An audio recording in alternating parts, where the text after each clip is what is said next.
Olá, como vai você? Seja bem-vinda, seja bem-vindo.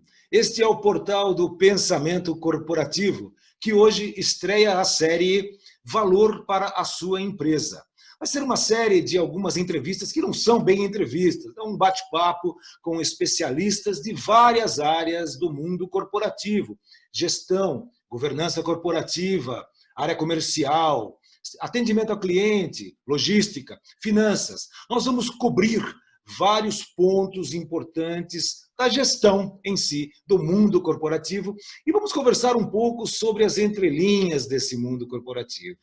Hoje, eu tenho a satisfação de ter aqui no portal do Pensamento Corporativo a Cristiane Bö. A Cristiane Bö, ela é advogada, especialista em direito empresarial e na Lei Geral da Proteção de Dados, em proteção de dados pessoais.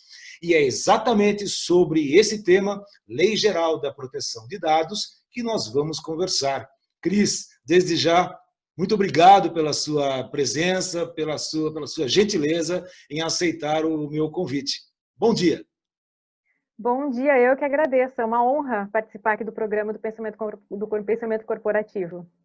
Cris, eu vou lhe chamar de Cris Belks, porque por favor. Ela tem uma coluna no portal Pensamento Corporativo sobre a Lei Geral da Proteção de Dados. Aliás, tem algumas coisas muito interessantes que ela escreveu. E esse é um tema que afeta diretamente a você, as empresas, a gestão dos dados pessoais. Como isso vai acontecer daqui para frente? O que vai acontecer daqui para frente?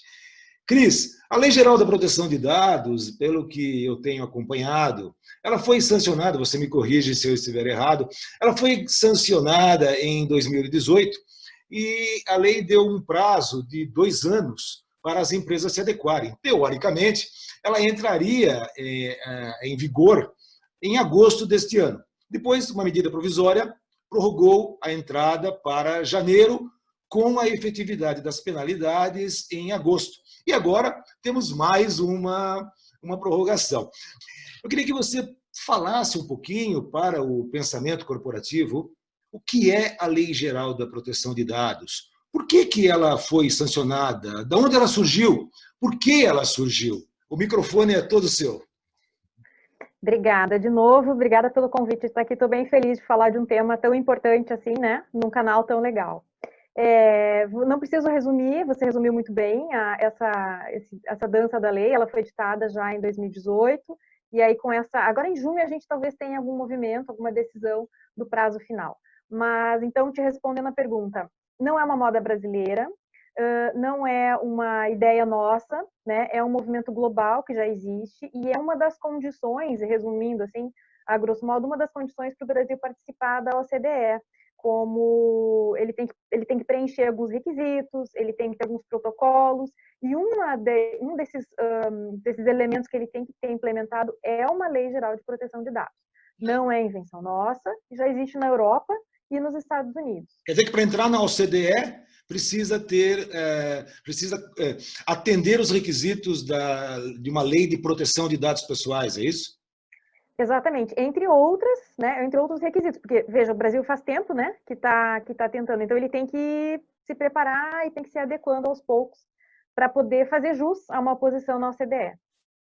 Então, não é um desejo só nosso, não é uma moda, né, é uma necessidade mesmo, exatamente para fomentar a globalização. Ela não é contra fazer negócio, ao contrário, ela vem fomentando o desenvolvimento tecnológico também.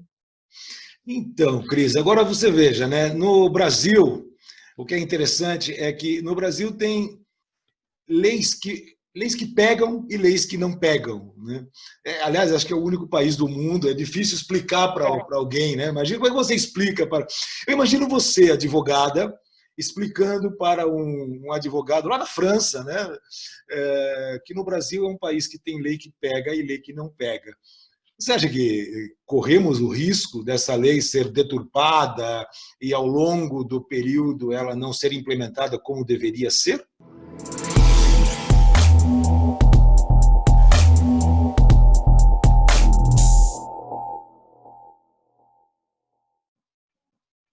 Então, Orlando, acho bem oportuno esse teu questionamento, porque esse vai ser o tipo da lei que não tem como não pegar.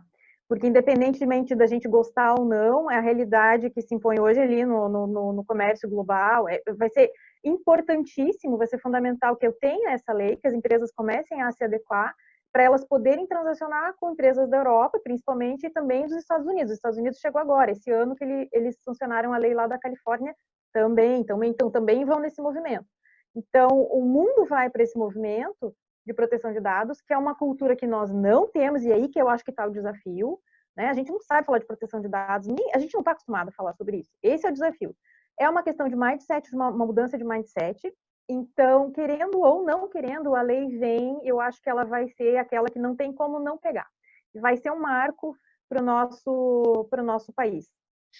Então, o que eu penso hoje, assim, eu acho uma necessidade, não tenha dúvida, independente de ser uma exigência para entrar na OCDE ou não, chega a ser, incomoda demais a forma como os nossos dados estão circulando por aí, né, Cris? Então, eu vejo, puxa vida, basta ver esses irritantes telefonemas que recebemos dessas empresas de telemarketing, que aparentemente elas sabem tudo sobre nós, né? Mas também a gente coloca os dados em tudo, né? A gente vai baixar um aplicativo, qualquer lugar que a gente entra no site, para nos cadastrarmos, nós temos que colocar lá CPF, RG, endereço, telefone, nome, né? E a gente acaba perdendo controle sobre isso, né? Então, o que eu vejo é que as empresas vão ter que se adequar, e eu queria que você falasse um pouquinho do processo de adequação das empresas, mas também nós temos empresas que possuem governança corporativa e empresas que não têm governança corporativa, empresas que estão aí administradas do jeito que o vento sopra, né? E aí, como é que a gente pode, quer dizer, nós vamos ter os dados protegidos num ponto, mas não protegidos em outro, né? Isso é uma coisa que preocupa, Cris, e como que você acha e qual é o processo para as empresas se adequarem? Eu acredito que já tenha um protocolo para isso, não? Já existe esse protocolo, é uma série de procedimentos, tem muito a ver, a proteção de dados tem muito a ver com compliance, como você falou, algumas empresas vão ter um pouquinho só mais de trabalho só para ajustar, né, na questão do compliance corporativo, que já existe, outras que não têm, vão ter que se adequar. Eu acho que a gente vai acabar colocando uma régua, vamos dizer assim, que todas vão ter que se adequar. E assim, aí nós tivemos uma vantagem que nós tivemos depois que a Europa, né? Então, o que aconteceu na Europa? Isso aconteceu, empresas fecharam, empresas que dependem essencialmente de dados e que não se preocuparam com esse mínimo de organização, mínimo de governança, fecharam. Porque pior que a multa, a gente até pode falar depois das penalidades, tem uma questão que é a publicização da empresa, quer dizer, tornar público o fato dela ter cometido uma infração à LGPD. Isso é muito grave, porque às vezes para uma empresa isso é pior até do que pagar uma multa, né? Você não consegue mais apagar o que está na internet, que você descumpriu. Então, pega muito na imagem, pega muito, muito, muito na reputação das empresas, essa nova consciência de LGPD. Tem um protocolo, o protocolo vai dar trabalho mesmo, você primeiro vai ter que... Tem toda uma regrinha, você tem que primeiro ver onde é que estão os teus dados, como é que chegam os teus dados à tua empresa, quais são os dados que você trata, como é que você vai fazer daqui para frente, tem todo um legado do passado, tem um trabalhinho ali. E mais do que... Acho que é importante também lembrar que não é uma questão... A lei transcende. Ela é uma lei muito ampla, porque ela é uma questão jurídica, não é um problema jurídico, tem que ser em conjunto com TI, tem que ser em conjunto com compliance, tem que ter... O CEO tem que estar muito envolvido, porque senão ninguém compra também a ideia da LGPD. É um trabalho grande ali, trabalhoso nesse começo, e depois é só uma questão de manutenção. Mas tem que ter essa consciência da governança, sim. Agora, eu só queria voltar um pouquinho no início da nossa conversa. Afinal de contas, quando entra essa lei? Ela entra, porque parece que nós temos duas situações conflitantes, pelo que eu entendi. Ela deveria entrar em janeiro com efetividade da penalidade em agosto, mas agora deve ser prorrogada para maio. Afinal, quando que entra isso? Essa é uma ótima pergunta. Essa é uma coisa que isso acontece no Brasil também, né? O Executivo lançou mão de um instrumento jurídico, que é a medida provisória, e o Congresso lançou outro, por um outro mecanismo que o Legislativo tem, que é o projeto de lei. Então, a gente tinha dois instrumentos falando da mesma coisa e com condições diferentes. Acontece que o executivo, então, ele é como se ele tivesse acolhido o projeto de lei, e aí hoje está valendo a medida provisória. Então, hoje, na data de hoje, a data que a gente tem, né, para entrar em vigor é lá em maio de 2021, mas ao longo do mês de junho, provavelmente a gente vai ter uma decisão definitiva, e precisa ter mesmo, né, para equalizar, tem uma data só para entrada em vigor e uma data só também, se for o caso, para as penalidades. Temos que aguardar para ver cenas dos próximos capítulos, como sempre.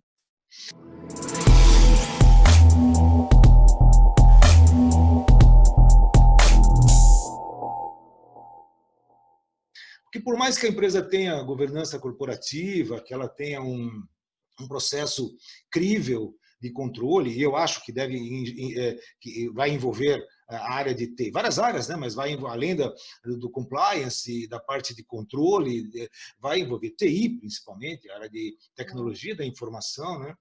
Mas existe aquele negócio de se alguém quiser fazer mal à empresa, né? Como você imagina alguém que é da empresa, que por uma situação tenha sido demitido ou queira agir de forma ilícita, né?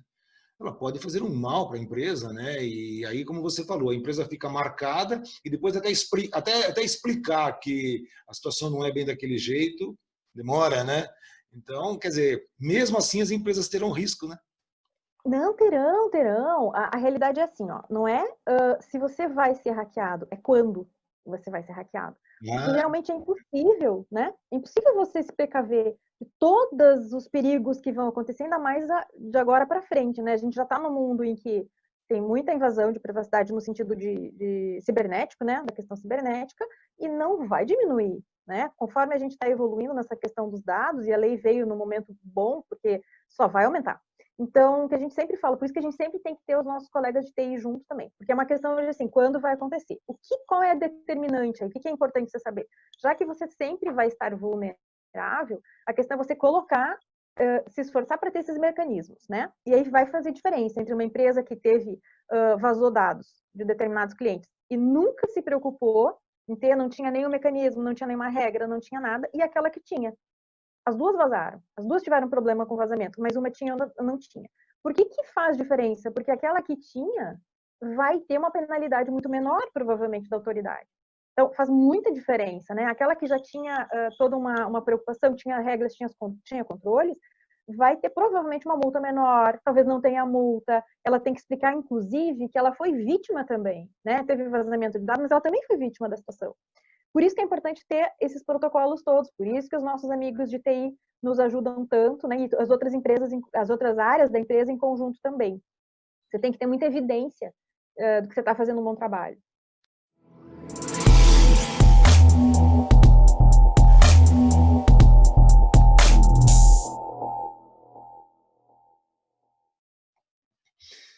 eu estou conversando com a Cristiane Beu, ou Cris Beux, advogada especialista em direito empresarial e na Lei Geral de Proteção de Dados, que entra ou deveria entrar em vigor no começo do próximo ano. A Cris, ela está em Porto Alegre, gentilmente me atendeu, e é um valor para a sua empresa, um assunto de extremo valor para a sua empresa e para o portal Pensamento Corporativo. Cris, eu queria entender um pouco qual a sua visão sobre o processo de aculturamento do judiciário, dado que o assunto é muito complexo, né? Então, é um assunto novo e complexo. Existe esse processo, assim, é possível que tenhamos decisões de todos os tipos e qual é o prazo que você acha que isso leva para a coisa entrar realmente no trilho e as empresas entenderem quais os limites, o judiciário ter um pouco mais de agilidade, de compreensão do processo e as próprias pessoas entenderem até onde vai o limite, né? Qual é aquela fronteira do que pode e o que não pode em relação aos dados pessoais. O que você acha disso? Essa é uma preocupação super relevante, assim, bem oportuna, porque, de fato, o setor privado já entendeu o que está acontecendo, né? Já entende a implicação de ter uma lei, mas temos o judiciário aí e, assim, nós não temos julgados, né, Orlando, porque é um assunto novo, uma lei que nem entrou em vigor ainda, não tem doutrina ainda sobre isso. Não tem jurisprudência sobre isso. A doutrina que a gente usa para estudar, mesmo para mim, para quem tá estudando essa lei, a gente bebe na fonte ali da Europa, né, dos casos que já aconteceram, tudo. A nossa lei é muito parecida com a Europa. Não é a mesma, mas também é um desafio para a gente tratar isso. Outra coisa que é importante também, esse aculturamento vai ser o maior desafio também para o governo, porque o governo também ele também está dentro da incidência da lei. E ele também precisa. Nos parece aqui que é o setor que menos está ciente das implicações da lei. Sobre o judiciário, nós tivemos, acho que vale a pena comentar, porque foi uma decisão assim de tão importante que foi, ela saiu nas notícias algumas semanas atrás. Aquela questão do IBGE, o IBGE pediu para ter acesso às informações dos usuários, os telefones, né, 140 milhões de brasileiros, para fazer o censo, porque afinal de contas, com essa questão da pandemia, ele não pode fisicamente fazer. E o censo é importante, é uma justificativa muito legítima para usar. E o STF, a OAB entrou o Conselho da OAB entrou com uma ação declaratória e de inconstitucionalidade. O que aconteceu foi que o STF entendeu, olha que foi assim, para a gente é um marco, tá? O STF entendeu assim, ó, a gente não está falando só de privacidade aqui, a gente está falando também de proteção de dados. Basta que o dado seja ligado a uma pessoa para ele requerer já uma proteção. Então, a gente tem muito a ver com o que a gente falou antes, né? Que complicado entender isso. É uma decisão nova, ele não deixou o IBGE ter acesso a 140 milhões de telefones celulares, né? Ele ia oficiar as telefonias. Então, foi uma decisão muito inovadora nesse sentido. Isso é uma luz verde que se acendeu e todo mundo comemorou essa decisão do STF. Mas é uma decisão isolada ainda, num assunto que nós não temos ainda julgados suficientes para a gente decidir para que lado que a gente vai. O que a gente acha que vai acontecer é, como tudo que é novo, você começa de um extremo, depois você vai um pouquinho lá para o outro extremo e depois você acaba se ajustando. A gente acha que é muito provável que vai acontecer algumas decisões fortes com relação à autoridade que vai fiscalizar, né?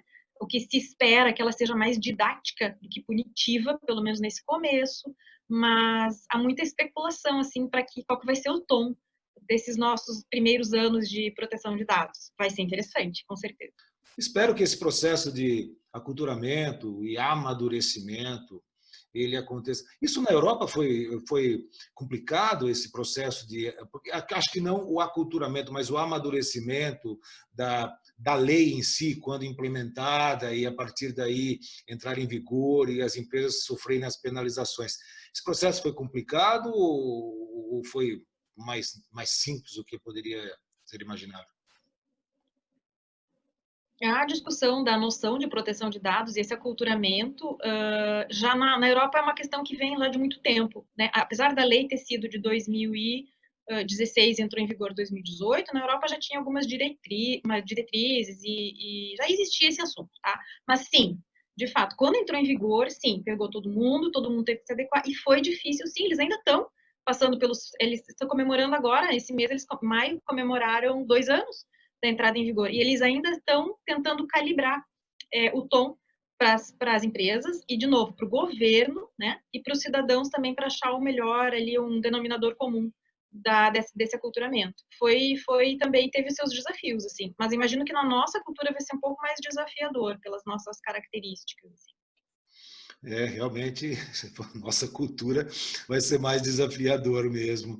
Agora eu quero falar uma coisa com você que me passa, a minha área principalmente de palestra, eu falo sobre gestão e tecnologia. E tenho desenvolvido estudos e até pesquisas aqui mesmo no portal Pensamento Corporativo sobre tecnologia, envolvendo inteligência artificial, gestão do Big Data, blockchain, machine learning, tudo que tem de novidade, onde o ser humano, teoricamente, começa a perder controle, né? E essa questão da inteligência artificial, a relação da inteligência artificial com a Lei Geral da Proteção de Dados, ou com a proteção dos dados pessoais, é algo que também vai gerar uma confusão ou um grau de complexidade bem maior. Porque você imagina, pega um exemplo, o exemplo do RH, recursos humanos. Você tem hoje muitas empresas entrevistam os candidatos, selecionam os candidatos por uma máquina, um robô. Então, isso é uma coisa complicada, porque você não sabe o que acontece com os dados daquela pessoa, os currículos, os envios de currículos, né? A imagem, o vídeo. Como é que a lei geral, essa lei geral da proteção de dados, ela é um risco à tecnologia ou à inovação? Ou você acha que não tem nada a ver uma coisa com a outra? Tem tudo a ver uma coisa com a outra, tá intimamente ligadas, e aí eu digo assim, eu sempre falo isso, eu sou super fã de tecnologia, né, acho assim, a inovação fantástica, acho inevitável e que bom que a gente está vivendo esse momento, mas tem tudo a ver porque na base da inteligência artificial, da inovação tecnológica, machine learning, internet das coisas, tudo tem dados, né, tudo gira em torno de dados pessoais. Então, assim, eu sempre falo muito em todas as palestras e cursos que a Lei Geral de Proteção de Dados, ela não vem coibir, ao contrário, é um dos fundamentos dela fomentar a inovação tecnológica. Mas ela vem com um manual de instruções, porque a gente não tem manual de instrução. Então, ela vem trazendo lá, dá para fazer isso, tem um limite para isso, e a grande preocupação ali, aí o ponto da tua, eu acho que da nossa conversa aqui, o ponto é como é que calibra esse uso indiscriminado dos dados. Então, assim, ela vem com a preocupação, por exemplo, na própria lei tem um dispositivo que, quando tem uma decisão automatizada, feita por máquina, pelo robô, a gente pode pedir esclarecimentos, a gente pode querer saber mais como é que aquela decisão foi tomada. Para quê? Exatamente como você falou, para evitar discriminação. Porque tudo tem a ver ali com o logaritmo, com o algoritmo. O algoritmo é feito por pessoas, e às vezes até sem querer, pode trazer alguma discriminação. Então, esse é o grande ponto da lei, trazer uma medida para que ela seja usada com responsabilidade. Sim, a gente vai usar, é a nossa vida, não temos como negar presente e futuro, né? Não tem como negar essa realidade que a gente está vivendo. Só que a gente tem aí tem que dosar a questão dos dados, né? No final, tudo tem a ver com dados, né? Então, você tem que usar isso de forma responsável. Você tocou num ponto muito interessante, a questão da discriminação. Eu publiquei recentemente um artigo exatamente sobre a questão do recrutamento e seleção, os processos de recrutamento e seleção por meio de robôs, por entrevistas virtuais. E o algoritmo, o algoritmo ele se desenvolve muitas vezes, mas ele tem uma programação, essa programação é feita por pessoas. E existe o risco, não só além do fato de que ao falar com uma máquina, ao falar com um robô, aquela impessoalidade, um robô, ele não consegue ver o brilho nos olhos, sabe? Ele pode fazer umas... Eu duvido que o algoritmo consiga enxergar brilho nos olhos, aquilo que uma expressão facial, aquilo que só a inter-relação humana pode trazer mesmo. Mas você tocou um ponto bacana, que é a questão da potencial discriminação. Então, o algoritmo, muitas vezes a empresa, até de forma sem uma vontade ou de forma impensada, essa seleção pode discriminar religião, sexo, raça, e isso ser um fator de exclusão. E isso, obviamente, tem que ser evitado, né? Nós temos que trabalhar hoje, o mundo segue no sentido da inclusão, o mundo segue no sentido da cooperação. E a Lei Geral da Proteção de Dados, ela vem para isso também, né? Para dar mais transparência, eu entendo, não, Cris? Totalmente em linha, exatamente isso. E eu sempre procuro trazer essa mensagem, porque ela não vem para proibir, não, ela vem exatamente para evitar esse abuso. Dá para usar, dá para ter muita vantagem, tem muita praticidade, tem muito benefício, né, da tecnologia e desses mecanismos. Mas, sim, o ponto é exatamente esse que você falou, é evitar a discriminação, evitar você deixar de lado e negar possibilidades, oportunidades para pessoas iguais, em função da opção religiosa, opção sexual, em função da moradia, em função da renda, exatamente isso. O que a gente vê acontecer, provavelmente vai ficar mais popular, vai ser uma auditoria dos algoritmos. Sabe? Em algum momento eu vou precisar ir explicar como é que você montou esse algoritmo aí. É bem complicado isso, né? Não é uma questão simples. É o que a gente vai viver nos próximos... Como é que você chegou nesse algoritmo? O que tem aí dentro da tua base de dados? O que você usou aí? E aí a gente vai chegar nesse momento, porque é exatamente o ponto nevrálgico da proteção de dados, é esse abuso. É interessante. Eu acredito que isso vai também fazer com que o processo de governança corporativa, o processo de administração, o processo de gestão, os conselhos, subam ainda mais um degrau. Eu acho que a régua vai subir exatamente na questão do auditoria. Essa auditoria, que é o compliance, digamos assim, ele parte da gestão interna, né? Então, as empresas, elas têm que ter esse elemento de controle e de auditoria e de compreensão interna para evitar que isso venha de fora, né? Eu me lembro quando nós começamos a ter as questões do ISO 9000, depois veio o ISO 14000, né? Então agora vem o ISO LGPD, né? ISO Lei Geral de Proteção de Dados. Exatamente. Né?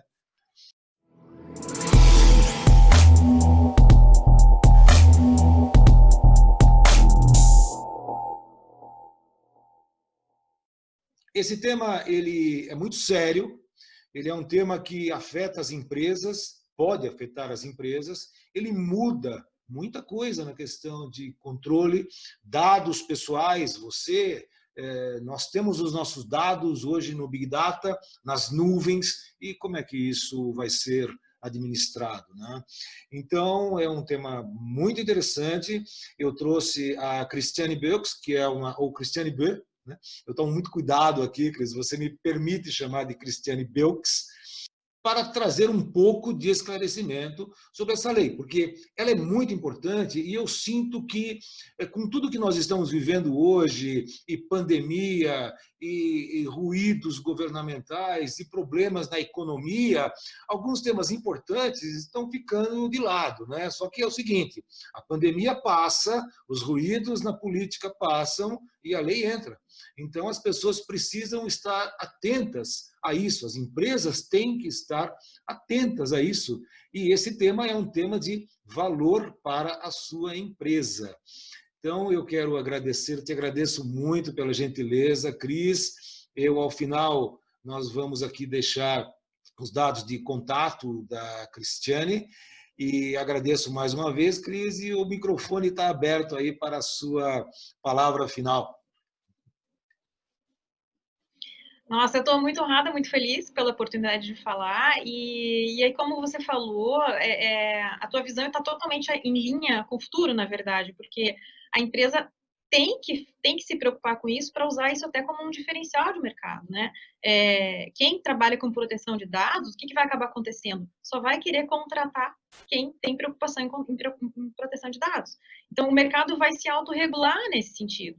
E aí, quem não tem a menor preocupação vai acabar ficando de fora. Então, não importa se tem prazo para se adequar ou não, do ponto de vista da empresa, o trabalho tem que começar, porque o tempo vai contar do mesmo jeito, como você falou, o tempo está aí, tem que fazer. E por lado do cidadão é importante saber, porque são os nossos direitos, né, Orlando? São os nossos direitos, assim, do dia a dia. Então, não tem data para você começar a se preocupar com eles. Então, realmente, é um tema que afeta a todos, porque não importa o segmento, não importa a área, não importa é o cidadão, é a pessoa física, é a pessoa jurídica, e, enfim, é a nossa realidade hoje, né? Então, fico feliz em poder trazer um pouquinho, assim, de assunto para o nosso dia a dia.